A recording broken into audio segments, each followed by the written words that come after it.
Buenos días, contadores y contadoras de la historia. En el lenguaje náhuatl encontramos un rincón de la historia que se despliega como un lienzo de pasión y misterio. Las palabras que brotan de este antiguo idioma no son meras sílabas, sino suspiros de los antiguos dioses y poetas mexicas. Cada significado es un verso de amor grabado en el alma de México. Hoy, en la historia que no te cuentan, en náhuatl, el lenguaje del amor y 10 palabras que sigues utilizando. Pero primero que nada, el náhuatl en el tiempo. Hace más de 15 siglos, alrededor del V después de Cristo, nació una lengua que se convertiría rápidamente en una de las más usadas en Mesoamérica y que abriría paso a nuevos dialectos. Me refiero al náhuatl, que hoy en día es hablada por más de 1,5 millones de mexicanos y comprende 12 formas dialécticas. Estas son el poxteco, el náhuatl pipil, el náhuatl de Occidente, entre muchos otros. Esta lengua franca ha sido de las pocas que no han desaparecido con el paso del tiempo. De hecho, a poco más de 500 años de la conquista, en México continuamos usando bastantes de manera diaria. Y la primera, apapachar. Apapachar, más que dar un abrazo o expresar afecto, tiene una definición poética extendida en el imaginario de los mexicanos. Muchos le brindan a esta palabra el significado de acariciar con el alma desde la lengua náhuatl. Pero hay 2 etimologías documentadas para la palabra apapachar. El Diccionario Breve de Mexicanismos de Guido Gómez de Silva indica que la palabra proviene de a más papacho, del verbo náhuatl papatzoa patzoa, que significa apretar. De ahí se entiende que apretar algo se pudo trasladar a este apapacho que implica un abrazo y que generalmente implica un contacto físico. Por otro lado, Carballo indica que se trata de un sonido propio del náhuatl. Si uno junta las 2 palmas y luego las separa, el sonido desde el oído nahuatlaco será pach, y si uno lo repite varias veces es un sonido onomatopéyico de 2 cuerpos que se separan.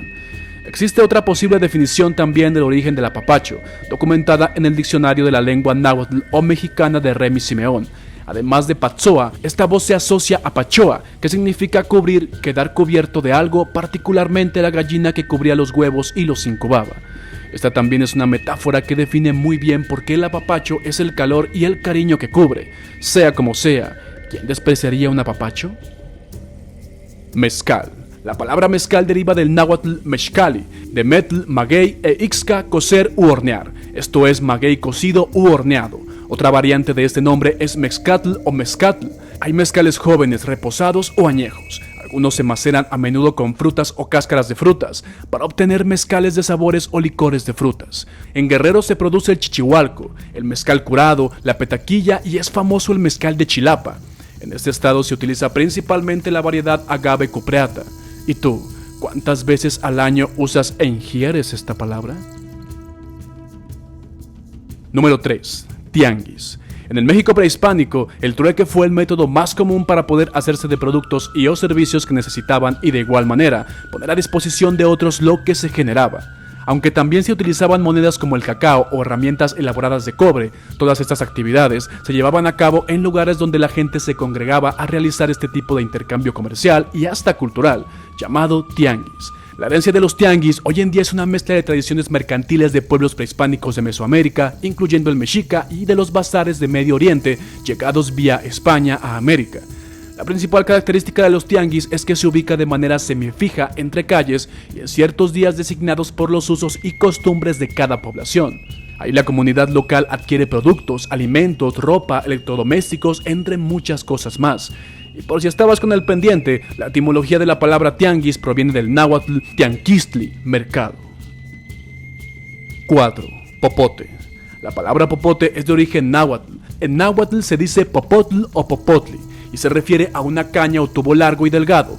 Los nahuas utilizaban este tipo de cañas naturales para beber líquidos, como el famoso popote utilizado para beber pulque, una bebida tradicional mexicana. La palabra popote se ha mantenido en el español mexicano y en otros países de habla hispana para referirse a los sorbetes o pajitas que se utilizan para beber a través de un recipiente, aunque en los últimos años eres un maldito desgraciado si es que osas pedir uno para tu bebida. Por tu culpa el medio ambiente está como está, las empresas no hacen nada.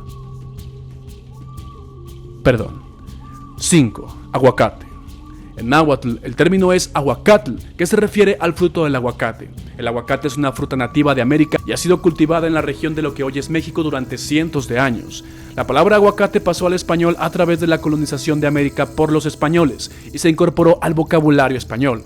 El aguacate es una fruta muy apreciada en la gastronomía mexicana y en muchas otras cocinadas alrededor del mundo debido a su sabor y textura únicos. El significado etimológico original de esta palabra surge en alusión a semejanza de la forma del fruto del aguacate con esta glándula sexual masculina, que presenta un aspecto ovoide, periforme o alargado. Sin embargo, el aguacate también recibe otros nombres de uso común, como palta, voz de origen quechua, con que se designa a este fruto en países como Perú, Chile, Argentina y Uruguay.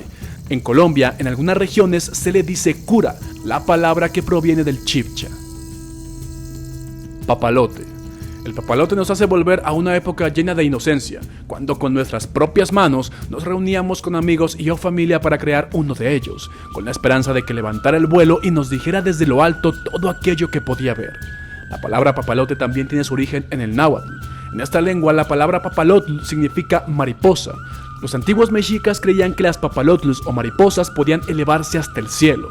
Con el tiempo, la palabra papalote se utilizó para referirse a las cometas o juguetes voladores que se hacen con papel, madera o plástico, y que son muy populares en muchos países de habla hispana. 7. El molcajete. El molcajete, un instrumento de molienda de piedra tallada, operado en Mesoamérica.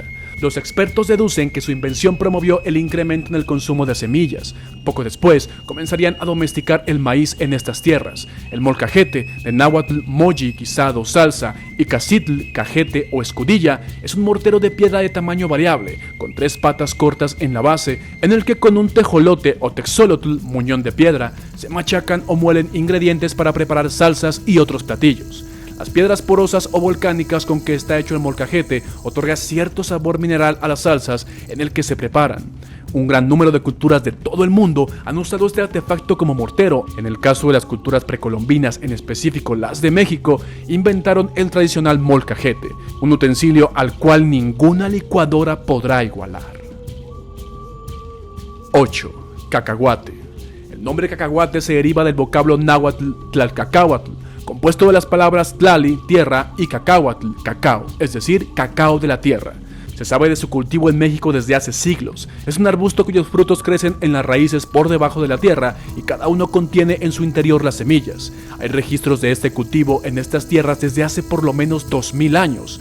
Hoy en día es una actividad que realizan diversas comunidades indígenas del país como una actividad económica para el sustento de muchas de sus familias. 9. El itacate. Todos lo hemos hecho alguna vez. Vamos a una reunión con amigos o fiesta y la comida está tan rica que pedimos itacate para llevar. Y si eres mexicano conoces muy bien el significado de esta palabra. Por si no lo sabes, llevarse itacate es cuando el anfitrión de una comida ofrece a sus invitados llevarse un poco más de los alimentos de la fiesta a sus casas. Esta tradición es muy común en México, pero especialmente en los pueblos. En náhuatl, el itacatl era una especie de morralito que usaban los pueblos mesoamericanos y donde transportaban comida cuando salían lejos de sus hogares. Llevar itacate siguió siendo una tradición aún después de la llegada de los españoles. ¿Y tú, eres de los que piden itacate? Yo sí, ¿verdad, suegra? Chocolate. Blanco, amargo, semiamargo, en bebida, en tablilla, pasteles o galletas. El chocolate es uno de los alimentos más populares de todo el mundo. Esta afrodisíaca sustancia tiene sus orígenes en México, particularmente en la región maya, hace más de 4000 años. Viene del náhuatl xocoatl, xoco, que quiere decir amargo, y atl, de agua. No obstante, su nombre tiene detrás miles de años de costumbres y tradiciones de varios pueblos de Mesoamérica. El consumo del chocolate se remonta hasta los olmecas, que habitaron en lo que hoy es Tabasco, Veracruz y Campeche, en el periodo preclásico de Mesoamérica, considerada como la primer gran civilización de la región hace más de 5000 años. Fueron los mayas quienes ampliaron su consumo y comenzaron con la comercialización de dicho bien. En Mesoamérica, el xocoatl únicamente era consumido por los nobles, llamados pipitlin, y por los pochtecas, comerciantes de alto rango. Así que ya sabes, además de los helados, debemos sentirnos de la nobleza mesoamericana al tomarnos nuestro chocolate. Al escuchar y pronunciar estas palabras, nos envolvemos en el abrazo cálido de nuestra herencia cultural. Y en ellas hallamos el eco de corazones apasionados que han latido a lo largo de los siglos. Así, el náhuatl se convierte en un reflejo del romance y la belleza que perduran en el corazón de la nación mexicana. un recordatorio de que el amor es un idioma atemporal que une el pasado con el presente y que sigue latiendo en cada corazón de México.